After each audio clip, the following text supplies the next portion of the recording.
Chemical properties of alkyl halide, not aryl halide. Nucleophilic substitution reaction हो गया मेरे पास, that is SN1 SN2। आज की क्लास डेडिकेटेड है एलिमिनेशन, जिसमें आएगा E1 एंड E2 और साथ में रिएक्शन विद मेटल, सारा +1 में पढ़ा हुआ है, वुड्स रिएक्शन, वुड्स फिटिंग और वो सब आएगा। तो आज मेरा इरादा ये खत्म करने का है।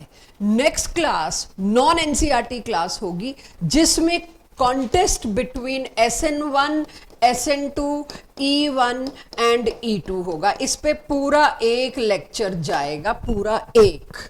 अगर आपने कोई एल्काइल हैलाइड लिया, सिंपल एल्काइल हैलाइड, अभी प्राइमरी सेकेंडरी टर्शरी पे थोड़ी देर बाद ध्यान देंगे। एक एल्काइल हैलाइड दिया और उसके साथ मैंने क्या दिया, अल्कोहल और एक स्ट्रॉन्ग बेस KOH। इसको कहते हैं, धीरे धीरे आप देखेंगे, इसको हम अल्कोहलिक KOH कहना पसंद करेंगे। Alcohol can be methanol, ethanol, propanol, butanol, कुछ भी, ROH। तो अल्कोहलिक KOH लेते ही क्या होगा, इट विल इंस्टिगेट डीप्रोटोनेशन। अब डीप्रोटोनेशन क्यों भाई, बेस का काम क्या होता है, इट एब्स्ट्रैक्ट प्रोटोन। बेस का मतलब क्या है बच्चों, दिस, या फॉर एग्जाम्पल ये सारे के सारे क्या लिख रही हूं मैं, बेसिस। इन बेसिस को क्या करना है, एसिड से रिएक्ट करके न्यूट्रलाइज होना है, प्रोटोन एब्स्ट्रैक्टर। ये सामने वाले से तुरंत क्या मांग लेंगे, प्रोटोन या ले लेंगे, इसीलिए इसको कहते हैं प्रोटोन एब्स्ट्रैक्टर। अगर ये प्रोटोन एब्स्ट्रैक्ट करने की, इसका काम ही प्रोटोन एब्स्ट्रैक्ट करना है, अगर क्या इसका काम ही प्रोटोन खींचना है, अगर ये प्रोटोन एब्स्ट्रैक्ट करने की टेंडेंसी रखता है, तो एल्काइल हैलाइड के पास तो बहुत सारे हाइड्रोजन है, कोई भी प्रोटोन बन के निकल सकता है, नहीं। जिस कार्बन पर हेलोजन लगा है उसको मैं क्या बोलूंगी, अल्फा। उसके पड़ोसी को क्या बोलूंगी, बीटा। ये बीटा वाली पोजीशन वाले हाइड्रोजन को एज प्रोटोन एब्स्ट्रैक्ट करके चल पड़ेगा। अब तुम देख लो अपना, जब इस बेस ने यहां से प्रोटोन एब्स्ट्रैक्ट कर लिया होगा तो इसकी वैलेंसी गड़बड़, इसकी वैलेंसी गड़बड़, तो ये पड़ोस में कहेगा भाई बनाओ मेरे साथ डबल बॉन्ड। तो पड़ोसी क्या करेगा, मेरे पास एक पोलर बॉन्ड है, पोलर बॉन्ड को विदा करना, तोड़ना आसान होता है, तो ये कहेगा Cl तुम निकलो, यहां पर हम डबल बॉन्ड बना लेंगे और हमारे पास क्या आ जाएगा, एल्कीन। यानी दो चीजें आपस में जो भी रिएक्ट कर रही हैं, तो अगर मैं सही शब्द यूज करूं, एक सबस्ट्रेट पर एक रिएजेंट ने अटैक किया और उसकी वजह से एक प्रोडक्ट बना, प्रोडक्ट में एल्कीन बना और साथ में एक छोटा सा मॉलिक्यूल निकला। इस निकलने को कहते हैं एलिमिनेशन। सबस्ट्रेट तो एक ही था, एक ही सबस्ट्रेट से एक छोटा मॉलिक्यूल वाटर, HCl वगैरह वगैरह एलिमिनेट हुए, तो इसलिए इस रिएक्शन को कहा जा सकता है एलिमिनेशन फेयर। लेकिन एलिमिनेशन में एक बहुत पर्टिकुलर बात क्या हुई, हेलोजन तो एक ही था, उसने तो निकलना ही था। हेलोजन एक होता, दो होता, उसने तो कंफर्म निकलना था। लेकिन हाइड्रोजन के लिए पॉसिबिलिटी बहुत सारी थी कि इन 7 हाइड्रोजन में से कौन सा प्रोटोन बन के निकला होगा, बीटा वाला। इसीलिए इसको ज्यादा डोमिनेटली हम क्या बोलेंगे, बीटा एलिमिनेशन, जो ये भी बता रहा है कि HCl नाम की चीज एलिमिनेट हुई और साथ ही साथ ये भी बता रहा है बीटा पोजीशन से प्रोटोन निकला। कंप्लीट नेम इसको कहते हैं, या इसको आप डिहाइड्रो हेलोजिनेशन भी कह सकते हैं। E2 is similar to SN2, E1 is similar to SN1। सारी कंडीशंस मैच करती है, वही 2 step 1 step carbocation rearrangement, this that. Next class में पता चलेगा कहां E2, कहां SN1, कहां SN2, कहां E1। इन चारों के कॉन्टेस्ट में असली चीज पता चलेगी। तो अब अगर मैं E2 मैकेनिज्म की बात करूं, 2 क्या था बच्चों, बायोमोलिकुलर। बायोमोलिकुलर मतलब दोनों की कॉन्सेंट्रेशन पर रेट डिपेंड करेगा, रेट लॉ में दोनों आए, मतलब ये सिंगल स्टेप था। सिंगल स्टेप था तो मतलब एक साथ दोनों काम हो रहे हैं। क्या दोनों काम, उस ETOH, अब देखिए मैंने ETOH लिख दिया, ETOH stands for ethyl alcohol, और यहां पे लिख दिया KOH, वही है अल्कोहलिक KOH। अल्कोहलिक KOH ने बीटा पोजीशन के हाइड्रोजन को एज प्रोटोन निकालना है और ये C या Br एज हैलाइड यानी ब्रोमाइड निकलेगा, लेकिन एक साथ, एक झटके में, एक ही स्टेप में।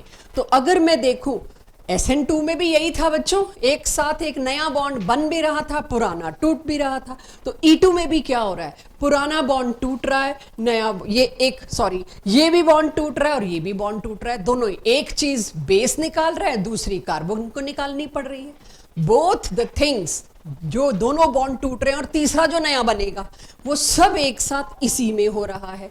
अगर वो सब एक साथ इसी में हो रहा है, मैंने फिर लिख दिया, ये कहां से आया, ये आया बेस से। बेस ने तो प्रोटॉन एब्स्ट्रैक्ट कर लिया, पूरा बॉन्ड छोड़ दिया, ये बॉन्ड इधर गया, उसके चक्कर में इसको एज Br नेगेटिव बाहर निकलना पड़ा। इधर से क्या निकला, H+, इधर से क्या निकला, Br नेगेटिव। बाय प्रोडक्ट क्या तैयार हो गया, HBr। ठीक है, सो ये एक इंटरमीडिएट नहीं है, ये एक एक्टिवेटेड स्टेट बनी और उसके बाद धड़ाम से प्रोडक्ट की साइड आ गए। अब इसमें प्रोडक्ट मेरे पास जो बना, इसका नाम ब्यूट-1-ene आप देना जानते हैं, बन गया एल्कीन। और इसमें बाय प्रोडक्ट, तो ये तो जब भी कोई मुझसे मैकेनिज्म पूछे ना, बाई चांस बोर्ड में भी आता है, ऐसे एग्जाम्पल को कोट करो जिसमें अदर प्रोडक्ट बनने की चॉइस ही नहीं हो। पुटेड E2, कोई कार्बोकेटायन नहीं, कोई रीअरेंजमेंट नहीं, कोई समस्या नहीं। जो अगर मैंने E2 पढ़ लिया मैकेनिज्म, तो उससे रिलेटेड कुछ बुलेट्स, कुछ इंफॉर्मेशन जो ऑलरेडी बता चुकी हूं, बस लिखवानी है। हाइड्रोजन बीटा पोजीशन से ही एक्सपेल होगा, वेरी मच ऑब्वियस, वो मैंने नाम में ही देख लिया और नाम में ही लिख दिया। ये अभी मैं बहुत सिंपल बता रही हूं, इसकी डेप्थ आएगी। ईज ऑफ डिहाइड्रोहेलोजिनेशन बहुत हद तक डिपेंड इस पे करती है, बाकी हदें आगे आएंगी। एल्कीन जो बन रहा है वो कितना स्टेबल है। अगर आपके पास 3 एल्काइल हैलाइड और हमने तीनों को एल्कोहलिक KOH दिया और पूछा लगाओ जी ईज का ऑर्डर, तो ईज के ऑर्डर में मेरे को क्या चीज देखनी होगी, सबसे पहले देखना होगा किसका एल्कीन ज्यादा स्टेबल है। और वेरी ऑब्वियस आप देखोगे टर्शरी वाले का एल्कीन हमेशा ज्यादा स्टेबल बन रहा होगा। अभी आएंगे एल्कीन की स्टेबिलिटी पे, फिर सेकेंडरी वाले का, फिर प्राइमरी वाले का। ऑल्दो जो अगली क्लासेस में आएगा या जो आज भी मैं थोड़ा बहुत आपको जरूर दे के भेजूंगी, एलिमिनेशन चाहे E2 हो चाहे E1 हो, फेवर टर्शरी में ही करता है। फेवर वो टर्शरी में ही करता है, मतलब एलिमिनेशन रिएक्शन की पसंद टर्शरी है, रिगार्डलेस ऑफ E2 और E1। कीजिए 2 सेकेंडरी अल्काइल हैलाइड दे दिए, 2 टर्शरी दे दिए, 2 प्राइमरी दे दिए, वहां कैसे ईज ढूंढूंगी? वहां ईज ढूंढने के लिए सिंगल रीजन, और जो मैंने आज के लिए रोका है, मेरे से 2-3 बच्चों ने पूछा भी है, हमें कैसे पता चले स्ट्रॉन्ग न्यूक्लियोफाइल स्ट्रॉन्ग बेस? कोई भी स्ट्रॉन्ग बेस, किसको कहते हो तुम स्ट्रॉन्ग बेस? जो कि H एब्स्ट्रैक्ट कर सके, H को खींच सके। कौन H को खींचने में ज्यादा इंटरेस्टेड रहेगा? Let's see.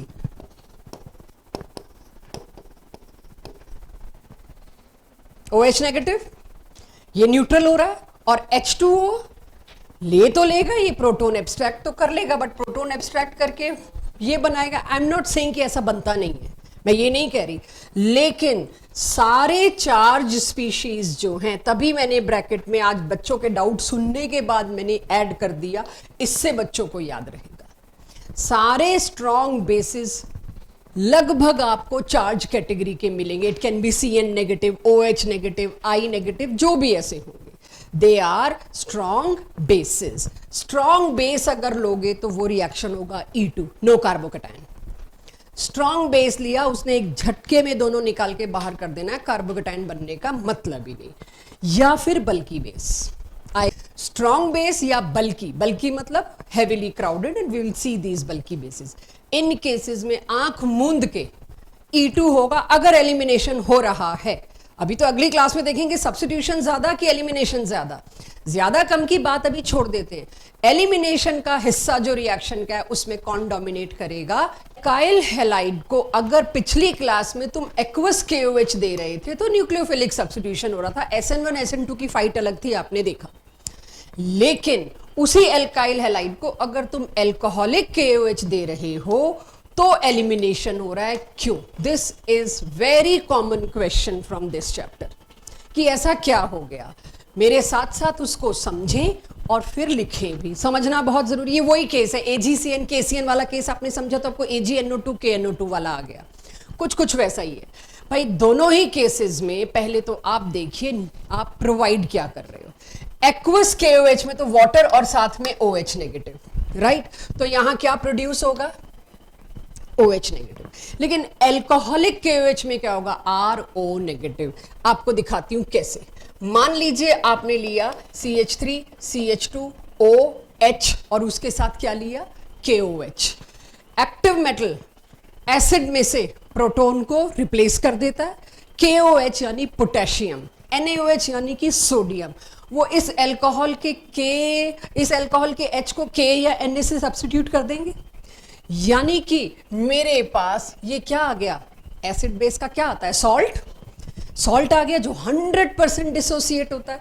तो सॉल्यूशन में इसकी तादाद बहुत हो गई, OR नेगेटिव और OH नेगेटिव दोनों अच्छे न्यूक्लियोफाइल हैं। आई एम नॉट सेइंग कि they are not good nucleophiles, both are charge species अच्छी न्यूक्लियोफाइल होते हैं, वो आपको बता के आई मैं। लेकिन ये दोनों अच्छे न्यूक्लियोफाइल तो हैं, इनमें से बेस कौन सा अच्छा है, इनमें से बेस है alkoxide ion. Alkoxide ion is a good nucleophile as well as a very good base. बल्कि तो नहीं मैं कहूंगी, लेकिन OH के मुकाबले जितना जल्दी OH का ट्रांसपोर्ट होता है ना, उतना जल्दी OR नेगेटिव का ट्रांसपोर्ट नहीं होता। आप पढ़ के आए हैं ट्रांसपोर्ट नंबर में कि OH नेगेटिव तो वाटर के सहारे ग्रोथस मैकेनिज्म मैंने बताया था कूद कूद के पहुंच जाता है, OR नेगेटिव के पास ये फ्रीडम नहीं है। तो OR नेगेटिव वहां तक पहुंच के अटैक करके सब्स्टिट्यूशन करे। होना क्या चाहिए था, मैं क्या एक्सपेक्ट कर रही थी उस चैप्टर में, आप मेरे को पिछली क्लास में अल्काइल लाइट को एक्वस KOH देके आपने अल्कोहल बनाया था, Cl हटा OH लगा, वो टेबल वापस देख लो चाहे। यहां पर भी मैं यही एक्सपेक्ट कर रही थी, बट यहां बना OR negative. OR negative nucleophile तो है लेकिन उससे ज्यादा अच्छा बेस है। तो जैसे ही वो बना उसने क्या काम शुरू किया, कूद के जाने के बजाय it started abstracting proton. Major minor पे फाइट नहीं हो रही बच्चों अभी कि इसमें मेजर कौन सा होगा, लेकिन एलिमिनेशन होगा। एल्कोहलिक KOH की प्रेजेंस में एलिमिनेशन होगा। अब वो 30% है, 40% है, 20% है कि 70% है, वो अगला टॉपिक है कि अल्काइल हैलाइड भी कुछ डिसाइड करता है कि टर्शरी लिया है कि प्राइमरी लिया, आपने देखा ही। तो एलिमिनेशन होगा या नहीं होगा, यहां सवाल ये नहीं है। एल्कोहलिक KOH की प्रेजेंस में सब्सटेंशियल एलिमिनेशन हो रहा है जिसको तुम इग्नोर नहीं कर सकते। क्यों? तो अब उस क्यों पे हमने बात शुरू कर दी। तो अब मेरा आंसर कैसे बनेगा, alcoholic KOH means this plus KOH, अभी तो ऊपर तो मैं समझा रही थी, अब लिखेंगे कैसे, which will produce a good nucleophile this as well as a good base, एक अच्छा base. Now since OR negative is a good base, तो गुड बेस क्या करेगा, will extract a proton from alkyl halide to initiate elimination also. ये बोल के मैंने अपनी अगली क्लास में अपने आप को सेव कर लिया। आप मेरे को ये नहीं कहोगे मैम पिछली क्लास में आपने कहा था एलिमिनेशन ही होगा। नो, इसकी वजह से एलिमिनेशन भी होगा। बोर्ड में नहीं लिख सकते ये बात खास। हालांकि एनसीईआरटी ने एक डब्बा दिया है एलिमिनेशन वर्सेस सब्स्टिट्यूशन और कहा है इसमें आपको बहुत ध्यान से सोचना पड़ेगा कौन जीतता है। तो अब आपके पास आप इस तरह से it will initiate elimination and produce alkene as shown below. This should be your answer if it is a 1 marker question, कि यहां से आपका आंसर शुरू होके यहां खत्म होना चाहिए, तब आपके आंसर को 1 on 1 माना जाएगा। तो अगर आपने उसी को एक्वस KOH दिया होता तो सब्स्टिट्यूशन होना था। किसी को लगे कि मेरे को ये CH3 CH2 दिखाने में टाइम वेस्ट होता है, कहीं मेरे नंबर तो नहीं कटेंगे सारे H लिखने में, ऑलवेज प्रेफर बॉन्ड लाइन, बचेंगे इससे। बॉन्ड लाइन में आपने H नहीं बनाए चल जाएगा, इसमें कहीं एक H कम ज्यादा कर दिया तो आप सामने वाले को मौका दे दोगे रेड पेन चलाने का। ठीक है, सो एल्कोहलिक KOH से होता है सब्स्टिट्यूशन, एल्कोहलिक KOH से होता है एलिमिनेशन और एक्वस KOH से होता है सब्स्टिट्यूशन। वाई वाली बात मैंने आपको बता दी और इतना टाइम दे दिया कि आपके पास नोट हो गया होगा। अब ईज ऑफ एलिमिनेशन, अभी मैंने E2 ही पढ़ा है, E1 नहीं पढ़ा। ईज ऑफ एलिमिनेशन में सबसे पहला रीजन E2 में तो एक ही आ रहा है, क्योंकि ना तो उसमें कोई कार्बोकेटायन बन रहा है, तो मेरे को ईज मिलेगी किससे? बार बार मैंने बताया असली डिसाइडर कौन है उसमें, एंड में एल्कीन कितना अच्छा स्टेबल बन रहा है। More substituted alkenes are more stable. Why? वो GOC का हिस्सा है, क्योंकि अच्छा पहले तो मेरे को यही नहीं पता जी सब्स्टिट्यूटेड का मतलब क्या होता है। ये एल्कीन सबसे छोटे वाला सबसे अनस्टेबल एल्कीन है। जैसे जैसे इसका एक एक एच हट के उसकी जगह एल्काइल ग्रुप सब्स्टिट्यूट होते जाएंगे, मैं बोलूंगी सब्स्टिट्यूशन शुरू हो गया। ये हो गया मोनो सब्स्टिट्यूटेड एल्कीन, ये नो सब्स्टिट्यूशन। एक एक एच हटता गया, उसकी जगह एल्काइल ग्रुप जुड़ते गए, तो वो कहलाते हैं सब्स्टिट्यूटेड एल्कीन। जिसमें जितना ज्यादा सब्स्टिट्यूशन वो उतना ज्यादा stable. I have shown you cases. और इसकी वजह कौन था?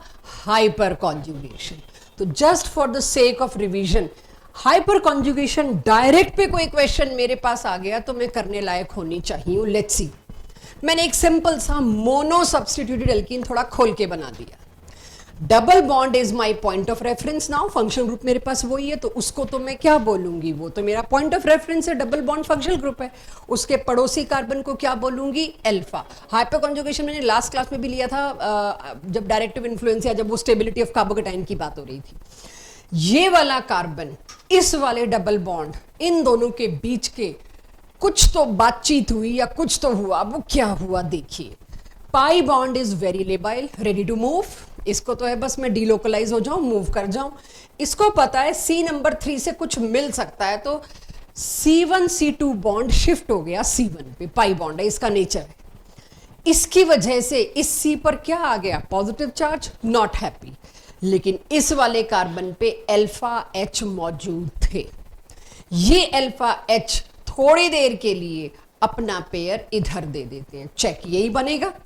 जिस C पर शिफ्ट हुआ उस पर नेगेटिव चार्ज, जिस से शिफ्ट हुआ उस पर पॉजिटिव चार्ज। लेकिन एकदम से फिर रियलाइज होता है नहीं, इट्स नॉट वर्किंग चार्जेस। ये वापस लौटता है, ये इसको वापस मिलता है, and they keep on resonating with each other. But क्योंकि इसमें पाई बॉन्ड और सिग्मा बॉन्ड का रेजोनेंस है, जो कि रेजोनेंस के अंदर नहीं आता, तो इसको हमने एक और नाम दे दिया, हाइपर कॉन्जुगेशन।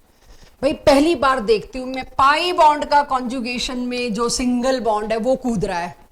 अभी तक तो हम देखते थे पाई बॉन्ड के रेजोनेंस में लोन पेयर हो, चार्ज हो, प्लस या माइनस, या एक और पाई बॉन्ड हो, वो कूदता है। पहली बार देखा सिग्मा बॉन्ड ऑल्सो, इतना strong bond participating in some kind of conjugation. That is why it is name as hyper. कुछ बहुत ही ऊपर की बात है भाई, hyper active. That is why it is hyper conjugation. इसको एक और नाम से जाना जाता था, नो बॉन्ड रेजोनेंस, कि ऐसी भी एक स्टेट है जब हाइड्रोजन बिना किसी बॉन्ड के वहीं टंगा हुआ है, क्योंकि उसको पता है उसे वापस आना, छोड़ के नहीं गया इसको, इसीलिए इसको नो बॉन्ड रेजोनेंस। तीसरा नाम बेकर-नेथन इफेक्ट, साइंटिस्ट के नाम पे। और वो क्या पता चली, पाई बॉन्ड डीलोकलाइज होके पड़ोसी पे पहुंच गया। जब भी पाई बॉन्ड डीलोकलाइज हो रहा है उसको ढूंढना मुश्किल है, उसको तोड़ना मुश्किल है। दैट इज वाई वो स्टेबल। कोई उसको तोड़ने आएगा भी तो वो घूम जाएगा, मिलेगा नहीं, छुप जाएगा, हाइड एंड सीक खेल रहा है पाई बॉन्ड। तो जब तक पाई बॉन्ड एक जगह रुका हुआ है, लोकलाइज्ड है, उसको खतरा है, उस पर कोई अटैक कर सकता है। जब पाई बॉन्ड लगातार मूव कर रहा है, इसका मतलब उस पर कोई आसानी से अटैक नहीं कर सकता, वो एल्कीन बहुत ज्यादा स्टेबल है। तो एक क्यों, फिर तीनों आ जाएंगे अल्फा H देने। Yes, 3 hyper conjugated forms. जितना ज्यादा हाइपर कॉन्जुगेटेड फॉर्म्स उतना ज्यादा स्टेबल एल्कीन। नीचे क्या लिखा है बाद में बात करूंगी, वो थोड़ा एक्स्ट्रा है, पहले बेसिक पे आए। अब मेरे को गिनना है किस पे कितना सब्स्टिट्यूशन। इस कार्बन पे अगर मैं देखूं तो कितने अल्फा हाइड्रोजन है? 9 अल्फा H। इस पे कितने हैं? 12 नहीं है, क्योंकि यहां पर मैंने और सब्स्टिट्यूशन कर दिया। तो कोई तो ऐसा हो जो 5 गिन जाए, नहीं गिन सकते, सिर्फ अल्फा H गिनने। तो कितने हैं बच्चों? 11। This is most stable, this is least stable. अगर, और ये बोर्ड के क्वेश्चंस हैं, इन दोनों में किस में जल्दी होगा एलिमिनेशन? पहले तुम एल्कीन बना के देखोगे, फिर बताओगे हाँ भाई इसमें मोर स्टेबल एल्कीन था, ये जाएगा। E1 E2 की लड़ाई बाद में है। ये वाला बॉन्ड आधा टाइम डबल बॉन्ड है। आधा क्या, अब तो देखोगे 4 में से 3 बार, तो 3/4 times. So that is why C2 C3 bond is shorter than expected.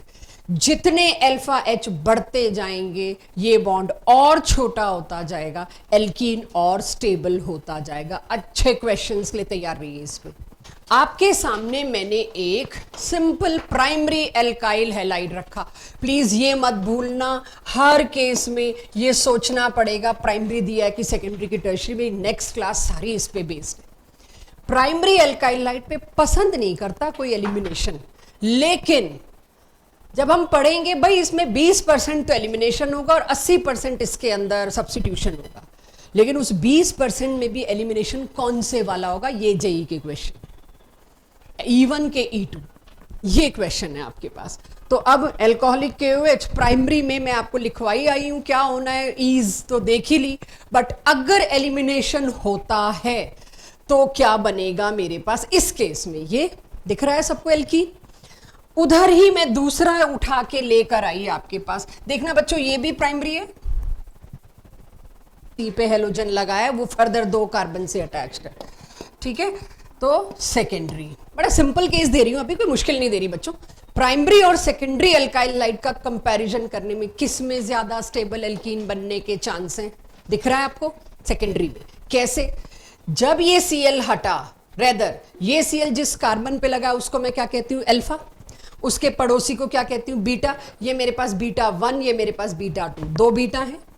इस वाले से H जाएगा तो डबल बॉन्ड यहां बनेगा, दिस केस, और अगर इस वाले से H जाता तो डबल बॉन्ड यहां बनेगा, दिस केस। टर्मिनल एल्कीन में सब्स्टिट्यूशन हमेशा ही कम होगा, देख लो चाहे। जो एल्कीन टर्मिनल है दिस, ये एल्कीन टर्मिनल है। टर्मिनल वाले पे सबसे बड़ी प्रॉब्लम क्या है, 2 तो H ही है, सब्स्टिट्यूशन यहां से तो खत्म है ही नहीं, और उसके बाद इस C पर भी एक H है, it is only mono substituted. और अगर यहां देखूं तो इस पर एक H, इस पर दूसरा H, और कुल मिला के CH3, how many alpha H, 6।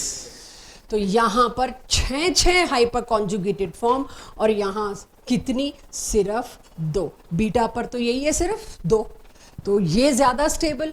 More stable alkene को एक साइंटिस्ट का नाम दे दिया गया सेडजेफ। लेस स्टेबल एल्कीन को क्या, less substituted, sorry stable is wrong word, more substituted को नाम क्या दे दी गया, सेडजेफ। इस केस में सेडजेफ इज मोर स्टेबल, और लेस सब्स्टिट्यूटेड को नाम क्या दिया गया, हॉफमैन। हॉफमैन इस केस में लीस्ट स्टेबल है या माइनर है। तो ये आपके पास अपने आप आए। जब इन दोनों में मैंने आपसे ईज पूछनी थी, प्राइमरी सेकेंडरी लिखवा के आई हूं, टर्शरी में सबसे ज्यादा, फिर सेकेंडरी, फिर प्राइमरी, तो शो तो करना ही था। कैसे कह दिया ma'am, group tendency as it is, same ditto copy, acidity of beta hydrogen, पहले तो भी ईज आप देख सकते हो। कैसे, तो जो थर्ड केस आप नोट कर रहे हैं, इसमें ये पोजीशन अल्फा है, इसमें ये पोजीशन अल्फा है।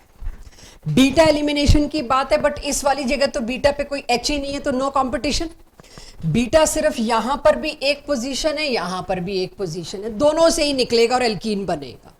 माय पॉइंट इज, ये वाला ज्यादा एसिडिक है, इसमें ज्यादा ईज होगी बाहर निकलने की। जब ये H जल्दी बाहर निकलेगा तो ईज ऑफ एलिमिनेशन भी इसी में ज्यादा होनी चाहिए। क्यों जल्दी बाहर निकलेगा, सवाल ये है।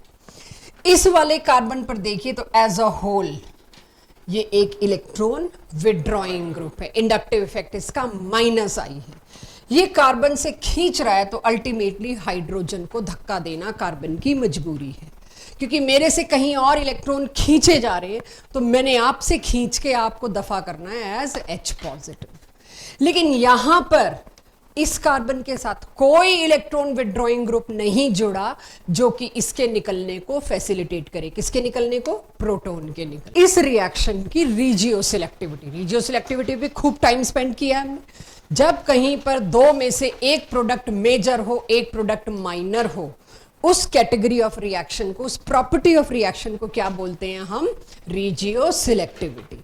जनरली यहां पर कौन स्टेबल होता है, सेडजेफ, और हॉफमैन होता है माइनर। और ये भी आपको बता दूं, ये पूरा हमने हाइड्रोकार्बन में किया। I am repeating for those who are not keeping up the pace, कि आप देख पा रहे हैं। ये अगली 2-3 स्लाइड्स रिपीट हैं आपके लिए, बट स्टिल ज्यादातर देखेंगे Saytzeff product is major and Hofmann product is minor in case of elimination.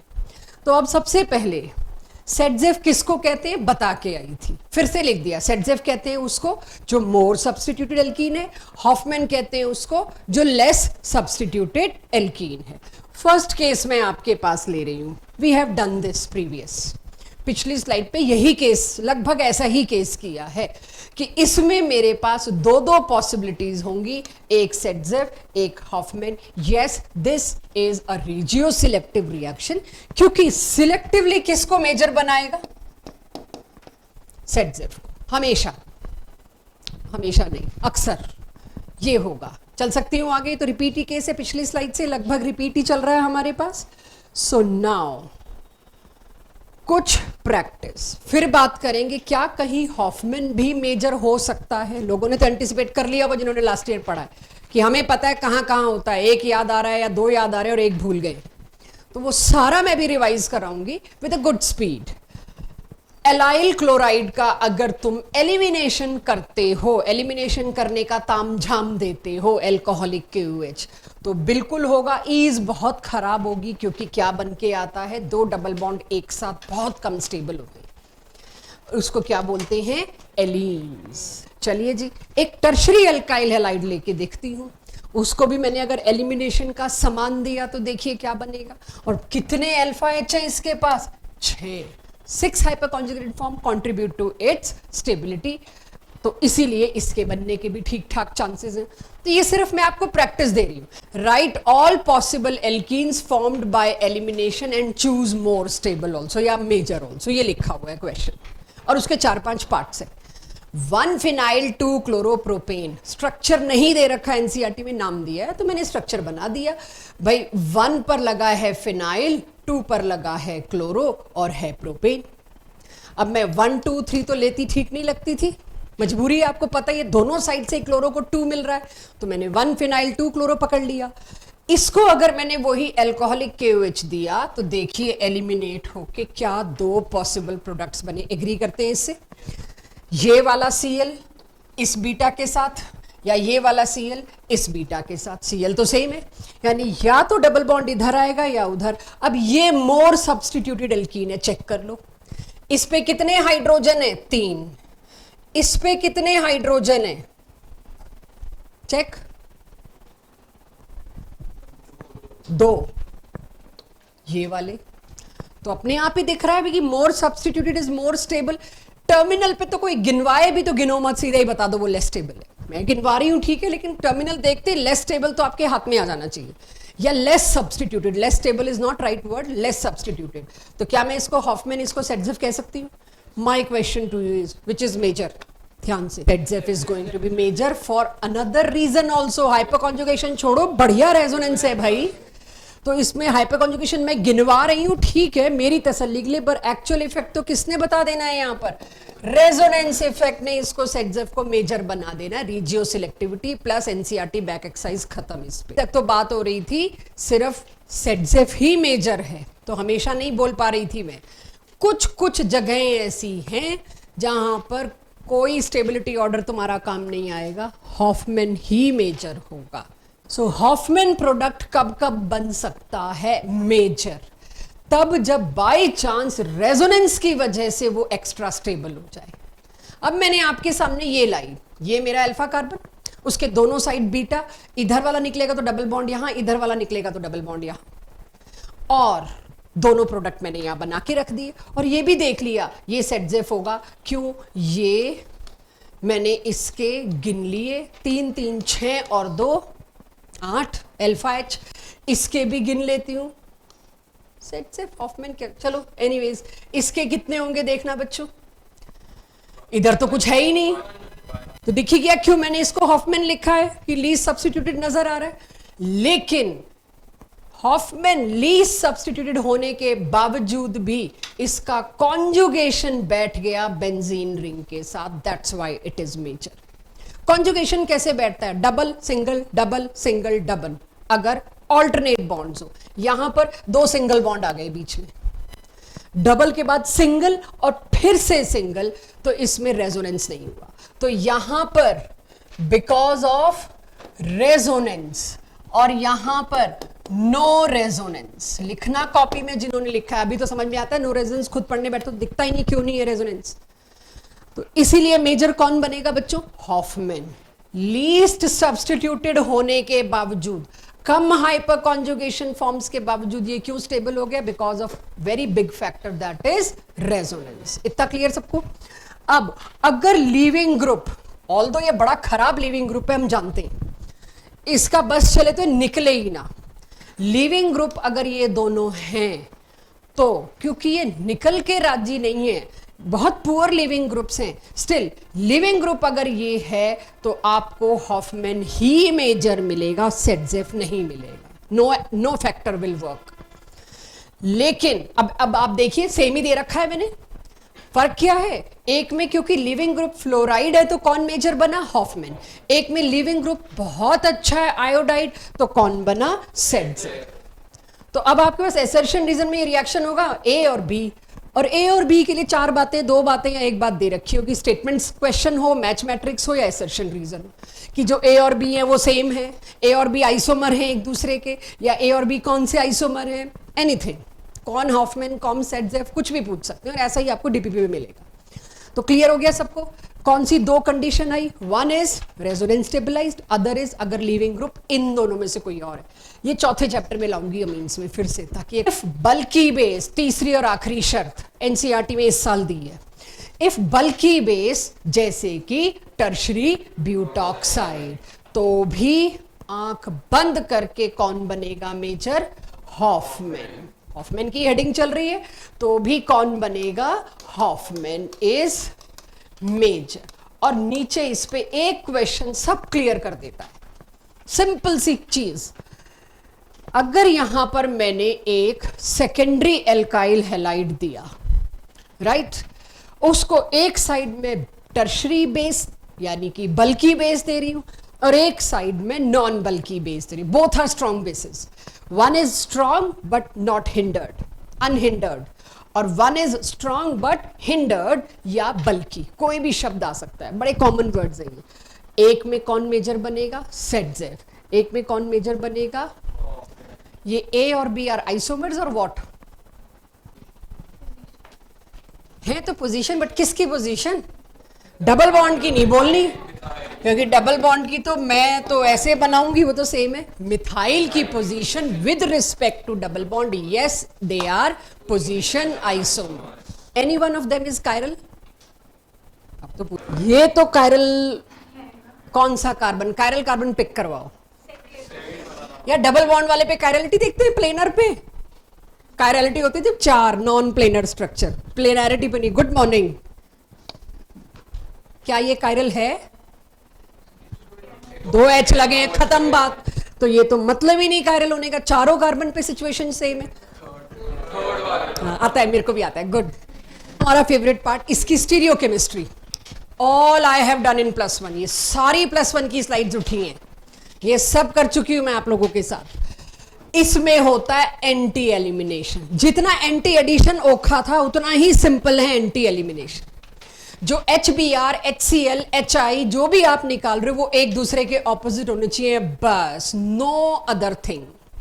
सिर्फ वो एक दूसरे के ऑपोजिट होने चाहिए, ये मतलब है एंटी एडिशन का। आई होप यहां सिचुएशन क्लियर है। प्रोडक्ट पूछ के मैं आपकी इंसल्ट नहीं कर रही, आप प्रोडक्ट यहां बना लोगे। मैंने अगर 1 इक्विवेलेंट एल्कोहलिक KOH दिया तो बस एक HBr निकालो। एक HBr निकालने के बाद क्या होगा, क्या बनेगा, तो मैं खुद बना रही हूं, मुझे पता है, आप बच्चे बना लेंगे। 4 कार्बन है कुल मिला के, दिस, और यहां डबल बॉन्ड आया, एंड आई नो एक पे Br लगाना है, किसी भी एक पे आप Br लगा दीजिए, दिस, तो प्रोडक्ट तो बन गया। अगर बच्चों मैंने एक और एल्कोहलिक KOH ले रखा होता तो क्या होता? फिर ये बॉन्ड टूटता, फिर ये बॉन्ड टूटता, यही होता। एल्कोहलिक KOH में कभी एडिशन नहीं होता। एल्कोहलिक KOH में क्या होता है? एलिमिनेशन। अगर मैंने बोला होता एक्वस KOH तो एक पे H एक पे OH लगाते, रिच बिकम्स रिचर के हिसाब से, वो अलग कहानी थी। तो ये अब मर्ज होनी शुरू हो गई हैं चीजें। अगर मैं अल्कोहलिक KOH बोल रही हूं तो ये वाला Br और यहां वाला H दोनों निकलते और फिर क्या आता, ट्रिपल बॉन्ड, राइट। एक दिया तो एक बॉन्ड आया, दूसरा दिया तो फिर डी हाइड्रोहेलोजिनेशन होके ट्रिपल बॉन्ड आया। तो एक के बाद काम चलता है। चलिए पहले हम एंटी एलिमिनेशन पे आए। One of the best example to describe anti elimination is this. बाकी कुछ अच्छे एग्जाम्पल या तो डीपीपी में मिलेंगे या मेरी अगली क्लास में एलिमिनेशन वर्सेस सब्स्टिट्यूशन में सारा मर्ज करूंगी, वहां मिलेंगे। आज बेसिक अगेन यहां पर ये एग्जाम्पल कॉपी में जरूर हो। ये मैंने 11th क्लास में एंटी एलिमिनेशन में आखिरी चीज यही कराई थी आपको, उसके बाद टॉपिक चेंज हो गया था। इस वाले कार्बन पर जिस पे है हेलोजन वो हो गया मेरा अल्फा। एल्कोहलिक KOH का तो काम ही एक है, ये तो क्या करेगा, बीटा एलिमिनेशन। बीटा एलिमिनेशन करने के लिए बीटा पे चेक करने गया, H है, दोनों पे H है, इस पे तो एक और इस पे दो। लेकिन शर्त क्या थी, Br और H एक दूसरे के ऑपोजिट प्लेन पे होनी चाहिए। या तो सेम प्लेन पे आ गए, ये दोनों क्या हुए, नहीं होगा एलिमिनेशन, निकलेगा ही नहीं H। फिर ये इधर की साइड देखेगा, यहां पर तो कायरलिटी है ही नहीं, ये तो पूरा का पूरा पोजीशन आइडेंटिकल है टेट्राहेड्रल की दोनों। तो कोई भी एक H को कहेगा निकल और निकला। और अब देखती हूं ये तो हॉफमैन मेजर हो गया, बजाय सेटजेफ के कौन मेजर हो गया, हॉफमैन। तो यहां मैं कोई कंडीशन वहां वाली नहीं ला सकती थी। ये था मेरा सेटजेफ, ये था मेरा हॉफमैन, और ये मेजर शब्द मैं लिख रही हूं बट ये तो होना ही नहीं है, तो इसको मेजर लिखने में मेरे को शर्म आ रही है। This is the only product. तो इसको मैं ये कह सकती हूँ, ये रिएक्शन रीजियो सिलेक्टिव नहीं है कि 1-आधा% माइनर बन जाएगा। This is the only product, खाली ये बनेगा। ये तो एंटी पॉसिबल ही नहीं है, इसलिए तो बनेगा ही नहीं। तो ऐसे क्वेश्चन की बहुत भरमार है नीट में और जेई में। इनमें से किस में रीजियो सिलेक्टिविटी एप्लीकेबल है? यहां रीजियो सिलेक्टिविटी का चांस ही नहीं है कि एक ज्यादा बने एक कम बने, यहां ओनली 1 बनेगा। Clear, noted. तो एंटी एलिमिनेशन का सिर्फ इतना मतलब है। Even mechanism 2 step via carbocation, same हमेशा इसमें सेटजेफ ही मेजर बनेगा। शिफ्ट्स, एक्सपेंशंस ऑल जैसे हमने SN1 में की थी, सिमिलर, सेम क्वेश्चन। अब all factors are similar to SN1। Factors पे कितने पन्ने भरे हैं हमने, वो सब as it is. Now alcoholic KOH जब आप, क्योंकि अब मेरे को समस्या आ गई, तुमने E1 भी पढ़ा दिया, E2 भी, किधर E2 होना है किधर E1 होना है, आज तो इसी पे काम करेंगे।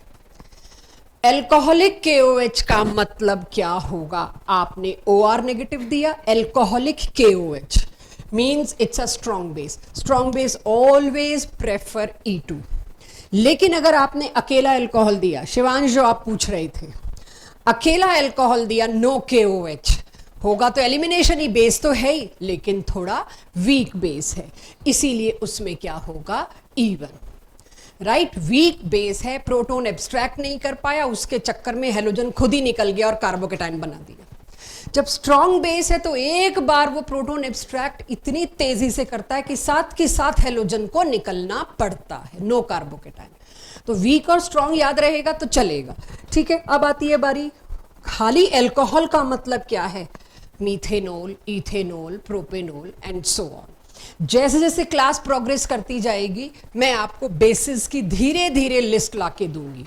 ऑल दो जो आज हमारी डीपीपी है उसके एंड में मैंने एक टेबल में सारी लिस्ट दी है, वीक कौन से स्ट्रॉन्ग कौन से, तो धीरे धीरे आपको वो भी आता जाएगा। बट अभी इतना सबको क्लियर, कब E1 होगा कब E2 होगा कौन डिसाइड कर रहा है भाई, अभी तो सिर्फ बेस, और कोई सहारा नहीं मिल रहा मेरे को, अभी सिर्फ बेस करना ही, बेस ने डिसाइड है। ये जितना भी अब तक पढ़ा उसको समराइज करिए। E1 में बेस की कोई खास वैल्यू नहीं है क्योंकि प्रोटॉन तो एब्स्ट्रैक्ट बाद में हो रहा है। E1 में किसकी वैल्यू थी, कार्बोकेटायन बना, बेस वीक था, वीक बेस था तो वो प्रोटॉन एब्स्ट्रैक्ट करे उससे पहले ही न्यूक्लियोफाइल ने छोड़ दिया, कार्बोकेटायन बना दिया। बेस होना जरूरी है, वीक कम सब चलता है, तो वीक बेस दिया तभी E1 हुआ। स्ट्रॉन्ग बेस में बेस की वैल्यू इतनी ज्यादा थी, उसने डिसाइड कर दिया कि होगा तो E2 ही होगा।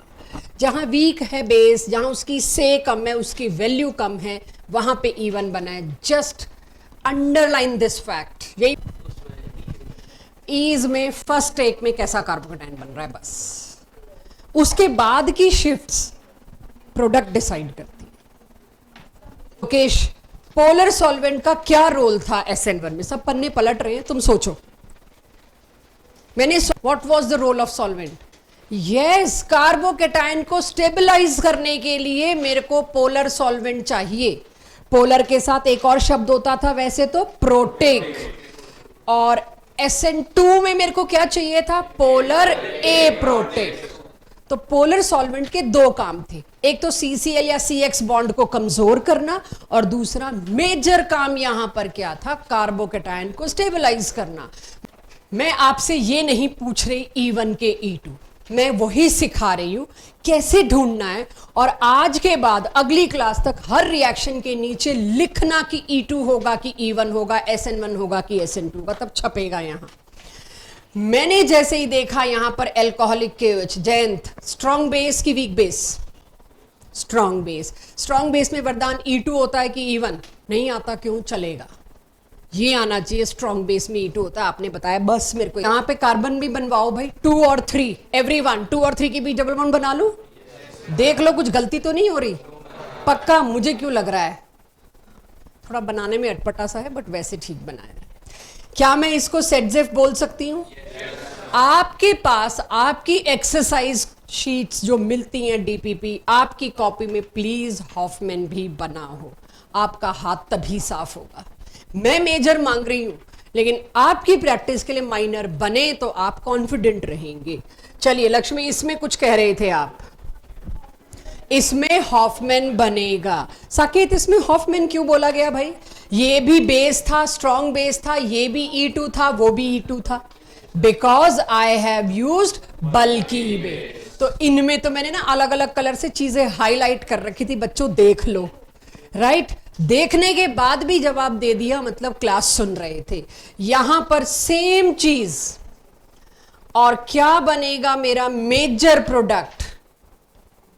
हॉफमैन। सब कुछ सेम है, बस मैंने बल्की बेस, स्ट्रॉन्ग है बट बल्की है, यहां स्ट्रॉन्ग है नॉन बल्की है, प्रोडक्ट बदल गए। इसमें मेजर कौन था? हॉफमैन। उसमें मेजर कौन था? सेटजेफ। तो E2 की प्रैक्टिस हुई थोड़ी। चलिए, और मैं लिख के आ रही हूं E2 में कौन सा मेजर कौन सा माइनर। आपको पता है सबकी टक्कर होती है, अगर बल्की बेस है, क्या लिया है क्या नहीं लिया भूल जाओ, हमेशा कौन बनेगा? हॉफमैन बनेगा। तो मेरे को उम्मीद थी वो भूलेंगे हम, तो मैं अभी सब कुछ हाईलाइट कर रही हूं ताकि बच्चों को प्रैक्टिस हो। अब मुझे इसकी दोनों साइड बताइए। एक साइड तो मैंने वीक बेस देखा और E1 लिख दिया, यहां क्या लिखूं? यहां भी E1, यहां पर E1 है, इसीलिए मत कहना E2। क्या यहां E2 लिखूं कि यहां भी E1? स्ट्रॉन्ग बेस है। जब बेस पे चार्जेस आ गए NaOH, अब आप कहोगे यहां आपने एल्कोहलिक KOH दे के नहीं दिया, लिखा नहीं, सॉरी नहीं देंगे, मर्जी। एल्कोहलिक KOH की बजाय मैंने NaOH और एल्कोहल का OR लिख तो दिया। एल्कोहलिक KOH का पर्पस सिखा के यही तो बनाना था। अब इधर K लगाया है मैंने, Na लगाया, अंडरस्टूड है, मैंने KOH NaOH तो दिया ही है, और ये हिस्सा एल्कोहल से आया। तो ये क्या था बच्चों? ये था स्ट्रॉन्ग बेस। स्ट्रॉन्ग बेस में क्या होता है? It is E2। यहां E1, यहां E2। प्रोडक्ट बनाइए और मुझे बताइए दोनों में सेम प्रोडक्ट बनेगा?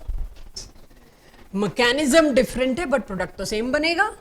दोनों में सेटजेफ बनाओगे, हॉफमैन की कोई कंडीशन ही नहीं आ रही, ना तो कोई लिविंग ग्रुप फ्लोरीन था, ना कोई बल्की बेस था, ना कोई रेजोनेंस स्टेबलाइजेशन था, तो काहे का हॉफमैन? दोनों में प्रोडक्ट सेम बट डिफरेंट क्या था? मैकेनिज्म। क्लियर है सबको? बिल्कुल सही। वीक बेस है तो E1 माने कार्बोकेटाइन। इतनी शुरुआत तो कर लिया करो बच्चों, प्रोडक्ट में नहीं एक्सपेक्ट कर रही आपसे, सबसे इतना ही बोल देते मैम कार्बोकेटाइन बनेगा, और कार्बोकेटाइन बनने के बाद जो भी अपनी तरफ से सोचते शायद निकलता, बट इतना भी अगर बोलोगे तब जाके याद होंगी चीजें।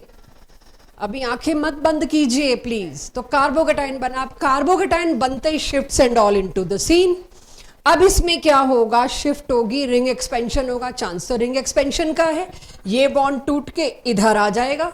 ऐसे ही आड़े टेढ़े मैंने तब करवाए हैं यहां पे आपको, तो इसमें यहां पर कार्बोकेटायन जो बना उसमें क्या हुआ, रिंग एक्सपेंशन। मैं रैंडमली बना रही हूं, मेरे को चेक करेंगे मैं गलत हूं कि नहीं। मेरे को थोड़ा सा साफ सुथरा बनाना है, 5 मेंबर्ड रिंग बन जाएगा। और 5 मेंबर्ड रिंग जो बनेगा, मेरा अंदाजा, again I am telling you, मैं गलत हो सकती हूं, मुझे बताओ पॉजिटिव चार्ज कहां आएगा। क्या ये गलत बनाया है मैंने? गलत बनाया है तो सही करवा दो।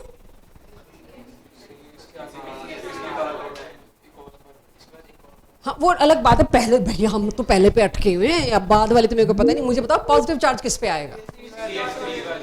इस पे। तो इसके बाद एक और शिफ्ट क्यों करवा रहे हो? किसी का डाउट आया, मेरे को तो करना पड़ेगा। ऐसे में जब आप परेशान हो तो एक ही तरीका है, ऐसा कुछ कर लो, सेम सेम देखना, सेम बनाए, तोड़ के यूं कर दिया। अब पॉजिटिव चार्ज किस पे आया? इस पे आया। तो जो 2 CH3 लगे थे उसमें एक पे ही पॉजिटिव आना था, तो ऐसा ही कुछ हमने बनाया था। बट जब तक आप इस तरह से नहीं करोगे, बिल्कुल बेसिक कि भाई मेरे से नहीं डायरेक्ट होता, तब तक रिस्क रहेगा बच्चों गलती का। यहां पर एक राउंड एलिमिनेशन खत्म हुआ। इसके कम से कम 25 एग्जाम्पल हैं अगली क्लास में, जहां पे आपको पता लगाना होगा ओनली E1 या E1 के साथ SN1 या E2 के साथ SN2, कौन सा मेजर कौन सा माइनर। अब मैं आती हूं तीसरी कैटेगरी पे, that is reaction with metals. ये भी +1 में सारा NCERT ने करवा रखा है। अगर आप किसी भी एल्काइल हैलाइड को ड्राई ईथर की प्रेजेंस में एक्टिव मेटल जैसे कि सोडियम के साथ रिएक्ट कराते हो, तो कुछ ऐसा खास है, एल्केन बन जाते हैं। खास तो क्या है, उसका नाम है वुड्स रिएक्शन। ये बात बोलूंगी, इसके मैकेनिज्म को आप नहीं पढ़ सकते अभी। हाँ, किसी कॉम्प्रिहेंशन क्वेश्चन में एडवांस में आपको मैकेनिज्म दिया हुआ आएगा, उसके बेसिस पे क्वेश्चन होंगे, वो आप करने लायक है। बट मैं आपको यहां जो बता रही हूं, इसका मैकेनिज्म कुछ, इसकी चीजें, ज्यादातर इसकी चीजें फ्री रेडिकल मैकेनिज्म से सजेस्टेड हैं, आंसर्ड हैं। लेकिन एक आधा क्वेश्चन ऐसा है जो कार्बो एनायन वाया कार्बो एनायन मैकेनिज्म, यानी बीच में कार्बो एनायन बनता है उससे, क्योंकि टर्शरी एल्काइल हैलाइड वुड्स देते नहीं, टर्शरी एल्काइल हैलाइड्स वुड्स देते नहीं है। उसका रीजन ये नहीं बता पाया, उसका रीजन इसने बताया। तो दोनों मैकेनिज्म पैरेलल चल रहे हैं। तो नॉट श्योर कौन सा मैकेनिज्म 100% करेक्ट है, इसलिए आपसे इसके मैकेनिज्म के बारे में कुछ भी डेप्थ डिस्कस नहीं की जा सकती, beyond our scope. In simple scene जरा इस रिएक्शन का मतलब समझते हैं। इसमें आप कोई भी एल्काइल हैलाइड लेंगे, उसके 2 मॉलिक्यूल्स एक साथ रिएक्ट करेंगे सोडियम के साथ। दीपा अभी टाइम है, ठीक है? हाँ, DPP है योर टेस्ट आज का। मैं आती हूँ, बताती हूँ, मैं तो भी टेस्ट के लिए आ रही थी, क्या प्रिंट करना है जी। तो 2 सोडियम आपने दिए। अब आप 2 नहीं दोगे, क्वेश्चन 2 नहीं देगा, ये अंडरस्टूड है 2 लगेंगे। तो बैलेंसिंग आप मेरे से नहीं मांग सकते कि मैम आपने इसमें 2 नहीं लगाया, तो हमें कैसे पता ये वुड्स है? It is not our job. Understood है 2 एल्काइल हैलाइड अपने आप एक सोडियम से रिएक्ट करे बिना, रेदर कितने सोडियम से रिएक्ट करेंगे? दोनों सोडियम इन दोनों Br को निकाल के बाहर, और ये दोनों अपनी वैलेंसी लॉस सफर कर रहे हैं, दोनों बॉन्ड बना लेंगे and I will get a symmetrical alkane. उधर इवन नंबर है, ऑड नंबर कार्बन एटम है, आई डोंट नो। इधर हमेशा इवन कार्बन एटम्स वाला ही एल्केन बनेगा, क्योंकि डुप्लीकेट होना है। किसी भी चीज को डुप्लीकेट करोगे तो इवन नंबर ही आएगा। आप यहां 2 प्रोपाइल हैलाइड लेते तो हेक्सेन बनता, 2 ब्यूटाइल हैलाइड लेते तो ऑक्टेन बनता। जब डुप्लीकेट होना है तो कार्बन नंबर डबल होंगे, नाम में चाहे जो भी आए, कार्बन नंबर डबल होंगे। तो सिमेट्रिकल एल्केन की बहुत बढ़िया प्रिपरेशन मेरे को मिली। सिमिलरली अब ये मैंने आपको दे दिया, थोड़े आड़े टेढ़े स्ट्रक्चर देने शुरू करूंगी तो आपको क्या करना है, दोनों Cl सामने सामने रख दो, और ये दोनों Cl NAs के साथ गए, और कुछ दिखने में खराब सा है लेकिन गलत नहीं होगा। डायरेक्ट करने के बजाय शुरुआत ऐसे करना है। इवन क्वेश्चन पेपर में ही लोग कर लेते हैं, अगर हम पेन पेपर की बात करें, या रफ शीट में ही कर लेते हैं। ये करने के बाद तब इसको सजाना कि मेरे 4 ऑप्शन में किससे मैच करता है, और मेरे जैसा तो सिर्फ आईयूपीएसी नेम देखेगा। जहां भी 1 2 3 एक ही बात है, 3,4 डाइमिथाइल हेक्सेन, नाम में था क्लोरोब्यूटेन, 4 ऑप्शन में ऑक्टेन मत ढूंढ लेना, यहां ऑक्टेन नहीं आया है, यहां क्या आया है 3,4 डाइमिथाइल हेक्सेन। बात तो 8 कार्बन की हुई थी, ऑक्टेन की नहीं। तो ये एक क्वेश्चन इस तरह से आपके लिए प्रेजेंटेबिलिटी आई कि कैसे दिखता है ये वुड्स, मेरे को दिखाना है। तो इसके बाद role of dry ether, very much obvious, दूसरी बार कर रहे हैं तो एनसीईआरटी का है ये अपना 11th का। वाटर को दूर रखने का मकसद है क्योंकि सोडियम वाटर के साथ एक्सप्लोसिवली रिएक्ट करता है और मुझे सोडियम चाहिए, मुझे सोडियम का रिएक्शन वाटर के साथ नहीं चाहिए। तो वाटर के वो दूर रखने का काम किसने किया, ड्राई ईथर। यहां कौन सा एल्काइल हैलाइड होगा, ये शीट को पूरा करिए। जब भी ऐसा कोई क्वेश्चन आए जो आपको प्रोडक्ट में एल्केन दिया है उसके दो, क्योंकि सिमेट्रिकल एल्केन है, 2 बराबर टुकड़े बांट लो, काट दो उसको। तो मैंने इसको यहां से 2 दिख भी रहा है, सेम है दोनों हिस्से, सिर्फ वो ऊपर नीचे का फर्क है, वैसे कोई फर्क नहीं है क्योंकि मैं यहाँ पे कोई स्टीरियो तो कर नहीं रही। तो अब इसमें जो हिस्सा एक मैंने काट के रखा है मैं उसको यूं लिख रही हूं और इसके साथ क्या लगा दूंगी, जो भी मेरे पास 4 ऑप्शन में हेलोजन होगा व्हाटएवर दिस। तो 2 हिस्से काटे और फिर क्रॉस चेक करने के लिए इन दोनों को लिख के बना के देखो, वही होना चाहिए अपने आप की तरफ से। सो ये आप पेरेंट एल्काइल हैलाइड भी पहचान सकते हैं इसके लिए। अगर एक ही सबस्ट्रेट में 2 हेलोजन हैं तो अगेन वही 2 सोडियम इंट्रामॉलिक्यूलर वुड्स करेंगे। तो ये क्या हुआ, इंट्रामॉलिक्यूलर वुड्स। जितने भी इंट्रामॉलिक्यूलर रिएक्शन है they result in chelation, that's why they are preferred also. उसमें हमेशा साइक्लिक रिंग बनता है इसलिए वो प्रेफर्ड भी होते हैं। इतना क्लियर। मैं कहती हूं ये दोनों प्रोडक्ट बनेंगे। पहले तो देखो समझ आया कैसे यही दोनों बनाए, तीसरा कोई क्यों नहीं बनाया, या इन दोनों में से भी एक गलत बना दिया भाई। इंट्रामॉलिक्यूलर होगा, ये दोनों निकलेंगे और बीच में एक लाइन आ जाएगी, बाइसाइक्लो कंपाउंड बन गया, 2 साइकिल्स फ्यूज्ड हैं। ये क्यों बनाया भाई, 2 एल्काइल हैलाइड 2 सोडियम के साथ, दोनों हेलोजन अलग अलग यूनिट से निकले।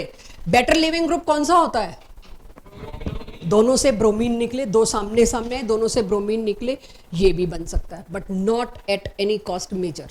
ये मेजर नहीं बन सकता, क्यों, हमेशा इंट्रा प्रेफर्ड होता है, not because of chelation only, because availability is so near. तो चीलेशन अलग चीज है बट इंट्रा हमेशा प्रेफर्ड होगा। आगे आने वाली पूरी केमिस्ट्री में इंट्रा कहीं कुछ बन रहा है तो उसकी प्रेफरेंस रहेगी, इतने पास है, इतनी परफेक्ट ओरिएंटेशन में कि जल्दी रिएक्ट करेगा, रेट बहुत फास्ट होता है इंट्रा का। तो ये भी आपके पास आ गया, इंट्रामॉलिक्यूलर वुड्स हमेशा प्रेफर होगा as compare to intermolecular Wurtz. Right, यहां तक क्लियर सबको। नाउ व्हाट इफ दोनों हैलाइड डिफरेंट ले डाले, जिसमें एक तो हो बच्चों एल्काइल और एक हो एराइल। 2 अलग अलग हैलाइड में एक एराइल होना जरूरी है, एक एल्काइल होना जरूरी है, तब मैं उस रिएक्शन को वुड्स फिटिग कह सकती हूं। ये नहीं कराया था मैंने +1 में, बस वुड्स तक करा के छोड़ दिया था। तो ये फिटिग है, एन जबरदस्ती बच्चे डाल के फिटिंग कर देते हैं, तो यहां फिटिग है, ये फिटिंग नहीं है, इट इज वुड्स फिटिग रिएक्शन जो मैंने आपको यहां पर दिया। तो आप देख लीजिए क्या हुआ, 2 NaCl गए और I get toluene as my product. इस प्रोडक्ट का नाम क्या है, टोल्यूइन। इसी तरह से दोनों एराइल हैलाइड हो गए तो उस रिएक्शन को क्या कहते हैं, फिटिग। तीनों नेम रिएक्शन आपकी एनसीईआरटी में है, वुड्स, वुड्स फिटिग और फिटिग। ये 3 रिएक्शन हुए। इसका जो भी डिटेल मैंने +1 में कराया था आप अपनी +1 की नोट्स कॉपी से देखिए, जो भी थोड़ा बहुत और था, 3-4 केसेस और थे, वो मैंने अपनी डीपीपी में डाल दिए, बट वो इतना आसान है और इतना ज़्यादा एनसीईआरटी बेसिक है, या चाहे कंपटीशन ओरिएंटेड भी है, वो आप खुद कर सकते हैं। नहीं तो वो मैं क्लास में ज़रूर लाती, बट ज़रूरत नहीं है, डीपीपी के थ्रू भी आपको मिल जाएगा वो कंटेंट। क्या मेरे को इसमें सबसे खराब सवाल क्या मिला वो बात करती हूँ। प्रोडक्ट्स का नंबर, या which are the products which can be formed in the following reaction, can be, right, major नहीं, can be। तो अगर मेरे को दो डिफरेंट एल्काइल हैलाइड दे दिए, वो भी तो कैटेगरी तो रिएक्शन की सेम है, मैं इसको वुड्स बोलूं या ना बोलूं, उसमें क्या होगा, इसका सेल्फ वुड्स होगा बच्चों। अगर सेम कंडीशन दूं तो पहले तो इसका सेल्फ वुड्स होगा, ये अलग अपना वुड्स चलाएगा 2 सोडियम के साथ, तो उससे क्या बनेगा, इथेन प्रोडक्ट नंबर 1। ये अपना अलग से सेल्फ वुड्स चलाएगा, इसको अकेले अकेले बहुत सारे मॉलिक्यूल्स अपने मिल जाएंगे, चलो जी हम अपना वुड्स करते हैं, तो प्रोडक्ट नंबर 2 ब्यूटेन, दोनों मिक्स होके भी बनाएंगे प्रोडक्ट नंबर 3 तो हम ढूंढ लेते हैं। लेकिन ये डॉट लगाने का मतलब क्या है, फ्री रेडिकल, ऊपर लिखा है मैंने। जब ये फ्री रेडिकल बनता है ना बच्चों, C2H5 डॉट, बहुत बड़ा चांस है इससे एक H फ्री रेडिकल रिमूव हो जाता है, और यहां क्या बचता है, C2H4, दैट इज एल्कीन। वो जो H फ्री रेडिकल इससे निकला, वो H फ्री रेडिकल इससे जुड़ जाता है, लीस्ट स्टेबल फ्री रेडिकल है। सबसे पहले ये लपकेगा उस H फ्री रेडिकल को, और यहां क्या बन जाएगा, मीथेन। 2 येलो सर्कल वाले प्रोडक्ट आप खुद से आइडेंटिफाई शायद ना कर पाओ, इसीलिए यहां का सबसे मुश्किल सवाल मैं पहले ही ले आई। इससे ऊपर नहीं पूछ सकते आपसे दिक्कत वाला, बाकी बुद्धि लगाने वाला तो बहुत कुछ पूछ सकते हैं। सो वुड्स पे डायरेक्ट आने वाले क्वेश्चन काफी कम मिलेंगे, इसीलिए मेरी डीपीपी में 3-4 मिलेंगे मुश्किल से। जब आगे आगे की ऑर्गेनिक चलती जाएगी, कन्वर्जन आएंगे, 5 स्टेप के रिएक्शन आएंगे, उसमें एक स्टेप कैन बी वुड्स। अगर आप ऑर्गेनोमेटलिक कंपाउंड में कोऑर्डिनेशन में भी करके आई हूं, कार्बन और मेटल के बीच डायरेक्ट बनने वाले बॉन्ड जिसमें है, उन सभी कंपाउंड को मैं ऑर्गेनोमेटलिक कंपाउंड्स की कैटेगरी में रखती हूं। एक और बहुत इंटरेस्ट, ये पूरा एनसीईआरटी में है इस बार, +1 में तो बिल्कुल ही नहीं था, बट एनसीईआरटी में है, तो इस पे बोर्ड में बहुत अच्छे क्वेश्चन दिखेंगे। अगर एल्काइल हैलाइड को तुम मैग्नीशियम से रिएक्ट कराओ तो एक एजेंट बनता है, एक स्पेशल रिएजेंट बनता है RMgX, जिसका नाम है ग्रिग्नार्ड। मैंने 11th क्लास में क्यों पढ़ा दिया, एल्केन की प्रेपरेशन में घुसा दिया था कि आप लोग आगे जाके फिर देखोगे ही देखोगे। तो ये मेरे पास क्या रिएजेंट बना, Grignard reagent. It consist of a very unstable और a weak bond, this bond, निहायत वीक बॉन्ड है, ये बहुत वीक बॉन्ड है, बनते ही टूटने की इच्छा रखता है, ये बस बना है किसी तरह से। इसीलिए इसको बचाने के लिए मेरे को ड्राई ईथर देना पड़ता है कि आसपास के मॉइस्चर भी इसको दिख गया ना, इसने बॉन्ड तोड़ के कुछ और बना लेना। और मैं सोच रही हूँ बॉटल में ग्रिग्नार्ड रिएजेंट है, वो मॉइस्चर से रिएक्ट कर जाएगा, इतना वीक बॉन्ड है ये। अगर ड्राई ईथर नहीं रखा तो क्या होगा, या ड्राई ईथर क्यों लेना जरूरी है। Dry ether is must to keep water away. What if water comes in contact, और इसका बोर्ड में क्वेश्चन आएगा तो रिएक्शन दिखाना पड़ेगा, सिर्फ ये लिख के नहीं काम चला सकते, क्योंकि वाटर ना इससे रिएक्ट कर जाएगा। हेलो, केमिस्ट्री है, रिएक्ट तो करेगा ही। केमिस्ट्री में आप डेरिवेशन तो दे ही नहीं रहे, थीटा वीटा तो दे ही नहीं रहे, आपको यही बताना है क्या रिएक्ट करेगा। तो अगर आपने वाटर छोड़िए, कोई भी प्रोटॉन डोनर दे दिया, तो इसके प्रोटॉन को देख के ये तो अपना तोड़ के खड़ा हो जाएगा बॉन्ड, और R के साथ कौन चला जाएगा, H। क्या बन गया, एल्केन। यहां बाय प्रोडक्ट बहुत कीमती है, तुम शायद प्रोडक्ट बताने में हिचकिचाओ, लेकिन बाय प्रोडक्ट तुम्हें बचाएगा। यहां पे मैग्नीशियम की वैलेंसी 2 होती है, MgCl2 MgBr2। Mg के साथ एक तो हेलोजन लगा हुआ है, दूसरा क्या लग जाएगा अपने आप, OH नेगेटिव। इसको कोई नाम देने की जरूरत नहीं है, राइट। Mg इधर हेलोजन, इधर OH, बचा कुचा अपने आप मैंने जोड़ दिया। कोई भी प्रोटॉन डोनर जब मैं कहती हूं, उसका क्या मतलब, all of these are given in your this year NCERT, एक लाइन में। Similar will happen with ammonia, this, that's it। उसको मैंने 11th में पूरा खोल के दिखाया, 12th में भी आपको पूरा दिखा रही हूं। पहले अंडरस्टैंड करिए, क्योंकि लास्ट स्लाइड है, इसलिए आप आराम से नोट कर सकते हो। मैंने RMGX लिया और दुनिया में जितने मेरे को प्रोटॉन डोनर दिखे अभी आपके लिए, बाकी हर चैप्टर में एक आधा और ऐड होता जाएगा। ये प्रोटॉन डोनर, पिछली क्लासेस में यहां से न्यूक्लियोफाइल जनरेट करना सिखाया था, इधर प्रोटॉन हो गया। अच्छा, इस पे भी प्रोटॉन डोनर है, ये भी प्रोटॉन डोनर है। बात हुई है क्लास में। एल्काइंस आर एसिडिक, ये अपना H+ देते हैं। वो जो एसिटाइलाइड वाला रिएक्शन, सोडियम एसिटाइलाइड वाला रिएक्शन कराया था, उसमें बात करी मैंने, यहाँ पे फिर से आ गया। ऐसे ही ROH की जगह RSH। अब हम कितने ही प्रोटॉन डोनर लिख दें, सबसे क्या मिलेगा? प्रोटॉन। प्रोटॉन का काम क्या है? तड़ाक से इस बॉन्ड को तोड़ा, सबने क्या बनाना है? R वाला रिस्पेक्टिवली एल्केन। बाय प्रोडक्ट में NH2, OR, this and this. X तो फिक्स्ड है, जो एक और बॉन्ड है वो उस बचे खुचे हिस्से न्यूक्लियोफाइल ने जाके जुड़ जाना है। ग्रिग्नार्ड हर चैप्टर में आएगा। अब हर चैप्टर में ग्रिग्नार्ड में यही बात बताऊंगी। अब आपको दिख ही रहा है, एल्कोहल में तो आएगा ही। अगला चैप्टर, कोई ऐसा चैप्टर नहीं है aldehyde, ketone, alcohol, ether, dry ether, वहां तो चलो अलग ही बात है।